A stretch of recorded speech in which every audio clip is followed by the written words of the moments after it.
তো বন্ধুরা সবাইকে জানাই হ্যাপি নিউ ইয়ার। আর আমার এই ভিডিওটা ছিল বছরের ফার্স্ট ভিডিও, তাই তো তাড়াতাড়ি অফিস থেকে বেরিয়ে গিয়ে এই কাস্টমারটিকে ফোন করি। কাস্টমারটি অবশেষে এসে পৌঁছালো।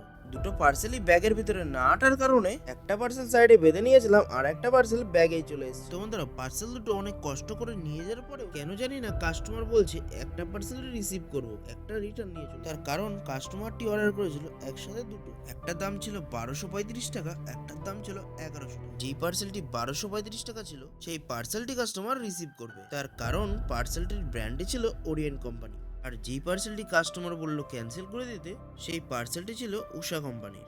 তাই কাস্টমার বলল ওরিয়েন্ট কোম্পানির পার্সেলটি আমি রাখতে চাই, আর যে একটা উষা কোম্পানির পার্সেল ছিল সেই পার্সেলটি আপনি ক্যান্সেল। তারপর আমার বাধ্য হয়ে পার্সেলটি ক্যান্সেল করে রিটার্ন আনতে হলো। তো বন্ধুরা আমার ভিডিও যদি আপনাদের ভালো লেগে থাকে তাহলে লাইক শেয়ার এবং তার সঙ্গে সাবস্ক্রাইব করতে বলবেন না কিন্তু।